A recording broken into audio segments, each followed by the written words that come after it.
Benvenuti ragazzi in questo nuovo video reaction anime al primo episodio di questo nuovo Isekai. Lo chiameremo l'Isekai del supermercato. Perché letteralmente vedremo reincarnarsi un 27enne giapponese comune che viene reincarnato in un mondo parallelo per sbaglio, perché si ritrova mentre sta passando per strada, immagino, non viene mostrato, da dietro si ritrova dietro a dei studenti liceali, i quali invece studenti liceali vengono evocati in questo mondo parallelo per affrontare il re dei demoni da una delle famiglie nobiliari di quel mondo.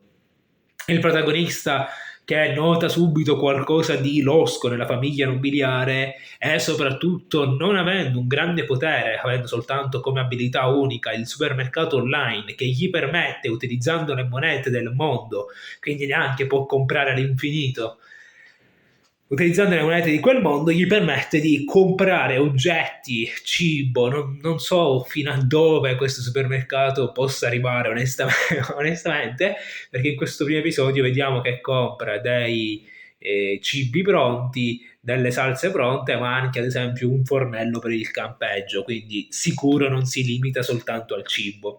Gli va a dare 20.000 monete d'oro, che è una cosa che ho apprezzato all'interno di questo mondo, che alla fine ci hanno anche spiegato il rapporto delle monete oro, rame, argento, ferro e platino con i yen. Una moneta d'oro equivale a 10.000 yen. Quindi 200.000 yen in questo mondo permettono di sopravvivere una famiglia di 4 persone per 3 mesi. Soltanto che gli oggetti che lui compra in questo supermercato, che non so se avranno prezzi che cambieranno, ha i prezzi come se fosse lui in Giappone, quindi 100 yen, una moneta di bronzo. Infatti molti cibi sono considerati come cibi o prodotti di lusso, perché non tutte le persone potrebbero permettersi quello che lui può comprare là. E affidandosi a una gilda, non diventa lui avventuriero, lo vediamo entrare in questa gilda pagando 8 monete d'oro, quindi su 18 8, alla fine gli rimarranno soltanto 8 monete d'oro e qualche moneta d'argento. Paga 8 monete d'oro un party di avventurieri di rango C per accompagnarlo nella città successiva, anche perché nel regno nel frattempo i confini sono stati chiusi e quindi è costretto a dover camminare a piedi. Mentre cammina a piedi, lui prepara il cibo agli avventurieri con cui è in viaggio e a loro gli dà delle caratteristiche, li imbusta in maniera assurda.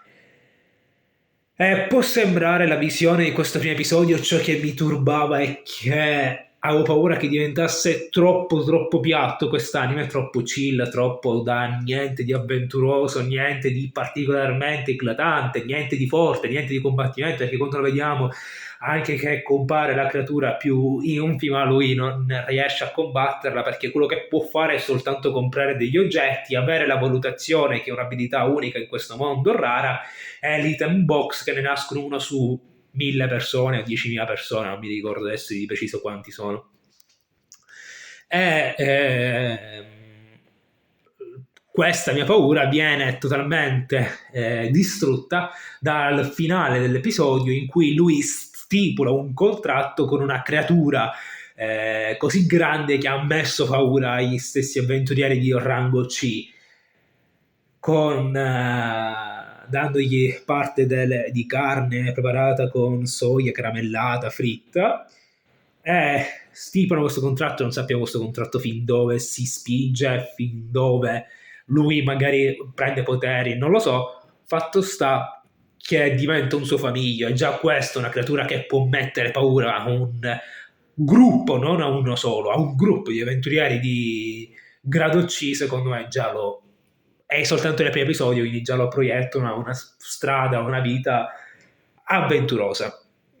Fatemi sapere voi nei commenti se l'avete visto questo primo episodio e che cosa ne pensate. Se ancora non l'avete fatto, lasciate un like e iscrivetevi a questo canale YouTube. E noi, come sempre, ci vediamo ad un prossimo video. Ciao ragazzi!